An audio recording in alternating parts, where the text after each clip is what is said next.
Kahapon idineklara na ang state of calamity sa General Santos City dahil sa tindi ng pinsalang tinamo sa magnitude 7.8 na lindol kahapon. Kaugnay niyan, makakasama natin General Santos City Vice Mayor Ed Yumang. Magandang tanghali po sa inyo, Vice Mayor. Magandang tanghali din po, Ma'am Cheryl. Opo. Vice, ano po ang naging batayan ng deklarasyon ng state of calamity sa Jansan po? Alam niyo po sa aking mga kababayan at lahat po na nakikinig sa TV5, sa batas po natin, kailangan 15% ang forecast ng destructions or damage. And as stated, sinabi naman po ng ating CDR memo officer, Dr. Desera, it's beyond 15%, and actually 1 billion na ng damage, no? Ang forecast na 1 billion damage. So that's iyan ang batayan natin, ang legal basis natin sa pag-declare. And besides, it's already public knowledge na mismo ang ating Office of Civil Defense ay nagdeklara na ang hardest hit ng lindol kahapon ay ang General Santos City po. And Vice, ano na po ang updated na opisyal na bilang ng mga nasawi casualties po dyan sa Jansan? As of this time po parang 11 po ang nasawi at ako po na nagdaramay sa kanila. 11 mga general ang nasawi po at 9 po ang missing at more or less 140 plus at 138 ang injured natin. At yun nga, hapon nagdeklara tayo ng state of calamity para at least pagbigyan na ganda ng pangunahing pangangailangan, may bigyan natin pangunahing pangangailangan ng ating mga general. At ang unang problema po talaga dito, yung elektrisidad namin. Kasi the moment na nag-struck yung lindol, ay nagka-blackout ang General Santos City.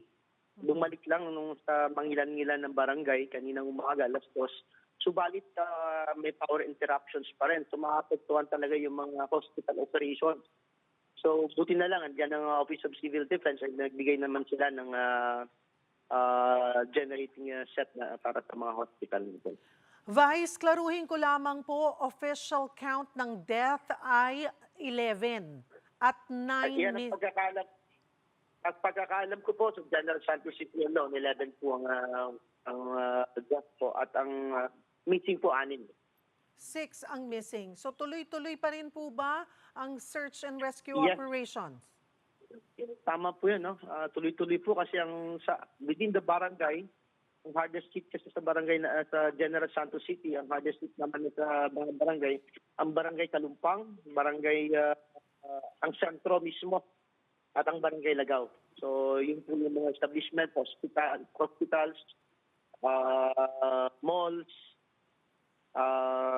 foods, mga restaurants. Yun po yung mga tinamaan talaga. Opo. At Vice, meron ho bang isolated na lugar? Well, yung mga sa roads po natin, going to San Jose, yan, meron po dyan. Infrastructure din po na tinamahan. Pero isolation po na lugar, wala po. We can reach out all the barangays in the city of General Santos. May mga challenges po ba kayong nai-encounter ngayon? Like sabi nyo nga po, yung kuryente, medyo on and off pa, no? Tubig, kamusta po? Komunikasyon, wala rin naman din po bang problema? Ang communication kahapon up to this time, namumroblema kami sa internet, on and off talaga. Then ang water natin, meron talagang pumutok ng mga tubes, no? So, mabuti na lang, agapan naman ginawa ng ating water district. Some barangays, like Barangay Sinawal po, ay talagang pila-pila doon ng tubig, ang pagdakot ng tubig, pila-pila. But ang lokal na pamahalaan naman ay gumagawa ng paraan upang itapit ang mga primary agencies natin na tugunan ang pangangailangan ng bawat mamamayan. I understand ay nariyan po mismo at nag-check po si DPWH Secretary Vince Dizon sa mga kalsada, tulay. Lahat naman po ba ay nadaraanan naman? Safe? Yes po, nadadaanan naman po. Safe. Kaya sabi ko po, we can reach out all our barangays. Ang ginagawa na ng lokal na pamahalaan ngayon ay ang identification ng mga affected families para may bigay agad yung pangangailangan ng aking mga kababayan. Kahapon po ay nag-assess na sila Andiyan naman din po ang Department of Health natin, si Secretary Herbosa. Andiyan din po ang DSWD Secretary natin, si Gatchalian. Ngayong umaga po, si Vince Season, at saka sa DUTR natin, nandito rin sila to inspect the airport natin. Kasi wala nga commercial flight na nangyayari ngayon sa Jensan. Only mga humanitarian flights lang. Yung mga goods na galing sa Maynila na inuutos ng ating Pangulo. Kamusta po yung structural damages po? Gaano karaming buildings ang naapektuhan at may nadamay po bang government building? Unang-una po yung opisina ko, opisina ng Vice Mayor. Sangguniang pangungsod natin. Pagkatapos ng lindol kahapon ay pumunta po tayo at in-inspection natin. Pero wala naman tayong technical expertise on this matter kasi abogado lang ako, hindi naman ako inenero. But by visual observation, I think hindi na suitable for operation ng ating opisina.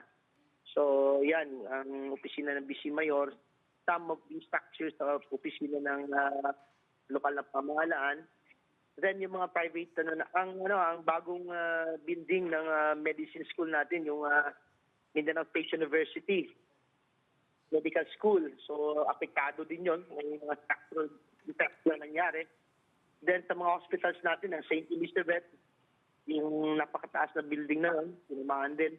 2 hospitals po. So infinitely, kulang kami ng expertise ng inhenyero. So gumawa kami ng paraan, may mga association ng mga engineers na mayroong expertise sa ganitong aspeto, structural assessment, structural integrity assessment.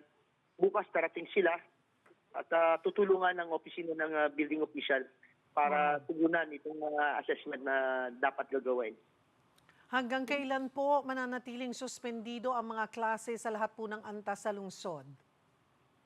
As of this time, meron naman po tayong dapat na may coordination ng DepEd at saka ang lokal na pamahalaan na student determination kung kailan ang suspendido ng klase. At definitely, without any recommendation from the Office of the Building Official regarding the structural integrity of every individual school, every individual school buildings, hindi malamang matatagal, malamang siguro mga 2-3 days pa tayo bago babalik ang klase natin. At saka yung mga aftershocks na nangyayari, kagabi, marami rin aftershocks na nangyayari. So, kinakabahan pa rin ang ating mga kabataan, lalong-lalo na rin yung mga magulang natin kung anong mangyayari. Minsan lang, ito lang po sa kasaysayan po ng General Santos Atap. For 55 years, ngayon lang ako nakadama ng ganitong klaseng kalakas, katindi na lindol. So, hindi mawawala yung pangamba ng mga kabataan. Kaya nga, nag-aas din ako kahapon, nakausap ko si Secretary Herbosa na yung immediate implementation ng mental health sa mga kababataan natin dapat patugunan agad. Sapat ho ba, may pondo pa rin ho ba tayo sa lungsod para sa relief at rehabilitation? Nagpaabot na ho ba rin ng tulong ang national government? Ang declaration po ng state of calamity natin for the usage ng ating calamity fund. 30% yung sa quick response. So may kinuha natin yung 20%.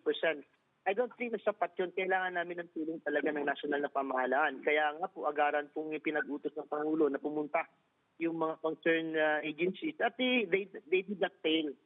Agaran naman pumunta ang ating mga ahensya, Department of Health, DSWD, para bigyang kaagapay ang ating lokal na pamahalaan para tugunan ang pangangailangan ng bawat mamamayan. Marami pong salamat at mag-iingat po kayo riyan, General Santos City Vice Mayor Ed Yumang.